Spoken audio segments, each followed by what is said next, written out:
जय भीम, जय भारत।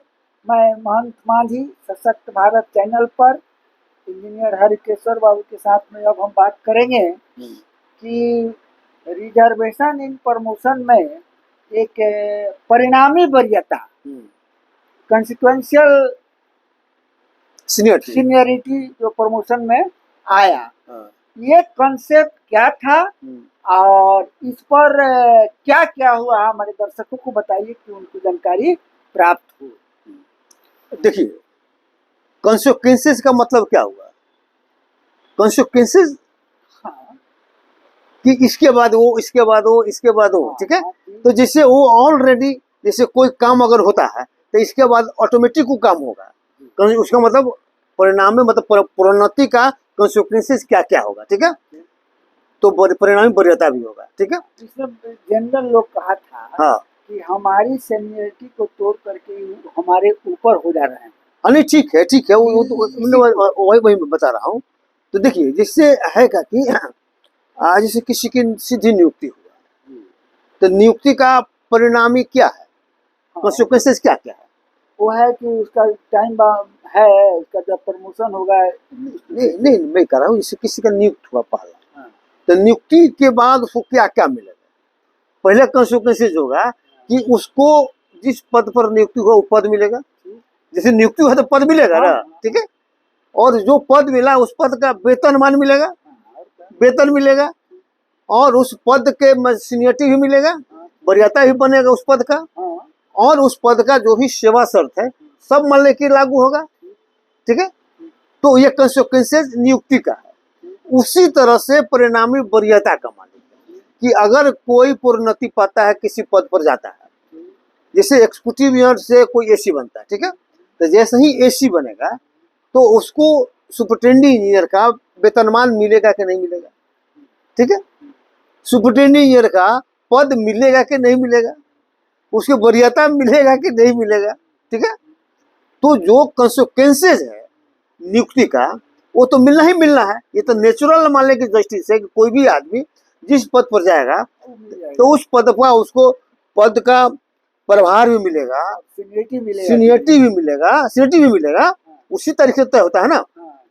उस पद का सीनियरिटी भी मिलेगा, वेतनमान भी मिलेगा, पद भी मिलेगा, ठीक है। तो यही चीज हो रहा था, मिल भी रहा था। लेकिन बाद में सुप्रीम कोर्ट जो है ना, वीरपाल सिंह चौहान मामले में और अजीत सिंह 2 मामले में सुप्रीम कोर्ट का एक निर्णय आया कि नहीं, क्योंकि बेसिक ग्रेड की जो वरीयता है वही बाद में प्रोन्नति, बाद भी अगर जनरल क्लास के लोग अगर बाद में भी किसी पद पर प्रोन्नति पाते हैं शेड्यूल कास्ट से, तो वहां पर जाएंगे तो अपने पूर्व की वरीयता प्राप्त करेंगे। ये वीरपाल सिंह चौहान में ये सुप्रीम कोर्ट का निर्णय आया, ठीक है। बाद में जो है उसी पर हंगामा हुआ, तो संविधान संशोधन हुआ। संविधान संशोधन हुआ, कहा कि ये तो है नेचुरल जस्टिस के खिलाफ है। ऐसा तो नहीं ना कि कोई शेड्यूल कास्ट के लोग प्रोन्नति पाएगा तो उसको पद नहीं दीजिएगा, उसको वेतनमान नहीं दीजिएगा, है, और उसको वरीयता नहीं दीजिएगा, उसको तो नहीं देना है। तो इसलिए सुप्रीम कोर्ट के बाद को निगेट करने के लिए 85वां संविधान संशोधन हुआ, और उसमें हुआ कि नहीं, reservation in promotion with consequential seniority भी होगा, हाँ, परिणामी वरीयता के साथ होगा, क्योंकि प्रोन्नति का कॉन्सिक्वेंसेज है वरीयता भी, और उसी के आधार पर हो रहा था। और मैं आपको बता रहा हूँ, क्योंकि मैं इस लड़ाई में सबसे आगे था, क्योंकि सारा चीज था, बिहार सरकार का कानून भी बन गया था, चिट्ठी भी निकल गया था, संकल्प भी निकल गया था, लेकिन यहाँ पर परिणामी वरीयता नहीं दिया जा रहा था। 2002 में बिहार गवर्नमेंट का लेटर निकला, लेकिन किसी को प्रोन्नति नहीं मिल रहा था, प्रोन्नति मिल भी रही थी तो कॉन्सिक्वेंशियल सीनियरिटी नहीं मिल रहा था। तो इस बात को मैंने रेज किया और लड़ाई को बहुत मजबूती से लड़ा, सेवा स्तंभ के बैनर तक, सेवा स्तंभ के बैनर तक शुरुआत किया। और उस लड़ाई को मैंने आज जब मान ली कि हाँ आगे बताते हैं, थोड़ा सा और अति हो जाएगा। ये मंत्री रामाश्रय सिंह जब मंत्री बने नीतीश कुमार के शासन में, और अशोक सिन्हा, दोनों एक ही कास्ट के थे, और दोनों लोगों ने पूर्व की भांति बिना कॉन्सिक्वेंशियल सीनियरिटी का प्रोन्नति का प्रस्ताव बीपीएससी में भेज दिया, है ना। तो मैंने ऑब्जेक्ट किया और मैंने बीपीएससी के चेयरमैन को लिखा कि सर आप संवैधानिक पद पर बैठे हुए और संविधान की रक्षा करना आपका पहला दायित्व है। और इन्होंने 85th अमेंडमेंट का उल्लंघन करके वरीयता बनाया है और उसी आधार पर आपको यहाँ प्रोन्नति का प्रस्ताव दिया है, इसलिए कृपया उस प्रस्ताव को वापस करें, ठीक है।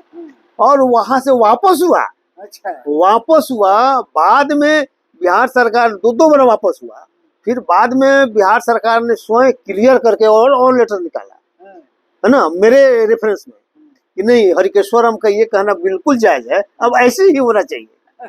तो फिर दो बार भेजे, दो बार वहां से खत्म हो गया। बाद में विभाग के लोगों ने क्या किया कि जब देखा कि कमीशन से रेगुलर नहीं हो रहा, तो इन लोगों ने क्या किया कि एग्जीक्यूटिव इंजीनियर के पद पर जो लोग थे जनरल कैटेगरी के लोग, उनको एक चीफ से बना दिया। अच्छा, और सुपरिटेंडिंग इंजीनियर 14 वो थे शेड्यूल कास्ट का, उनको नहीं बनाया। वही मान लगे कि परिणामी वरीयता नहीं देंगे, तो चूंकि एडिशनल प्रभार में मतलब होता है ना कि करंट प्रभार में दिला दिया। हमने ऑब्जेक्ट किया, काफी हंगामा हुआ, और हंगामा करने के बाद ये छेदी पासवान के द्वारा सुप्रीम कोर्ट में विधानसभा में ये ध्यानाकर्षण प्रस्ताव आया, और उस प्रस्ताव में बाद में मुख्यमंत्री ने उस चिट्ठी को रद्द किया। चिट्ठी को रद्द किया और समझिए कि कहा कि नए सिरे से बढ़िया ढंग से अब कॉन्स्टिट्यूशनल सीनियरिटी के साथ प्रोन्नति होगा, तब प्रोन्नति शुरू हुआ। अब उस प्रोन्नति के बाद ही फिर हाई कोर्ट लोग चला गया, और हाई कोर्ट अब चूंकि देखिए कॉन्स्टिट्यूएंसीज ना है, तो उसके विरोध में तो ये कॉन्स्टिट्यूशनल सीनियरिटी के विरोध में तो कोर्ट फैसला दे नहीं सकता है, ये तो प्रोन्नति का कॉन्स्टिट्यूएंसीज है। इसलिए वो क्या कह दिया कि इनका रिजर्वेशन ही गलत है, इन्होंने रिजर्वेशन प्रमोशन है क्या कि इसमें मानने की दे दिया, है ना। अब वही मामला सुप्रीम कोर्ट में चल रहा है, देखिए अब क्या रिजल्ट आता है, ठीक है। तो हमको लगता है क्लियर मान लीजिए कि कॉन्स्टिट्यूशनल सीनियरिटी से हो गया होगा। अभी सब हाँ, चलिए ठीक है, तब जय भीम, जय भारत, जय संविधान।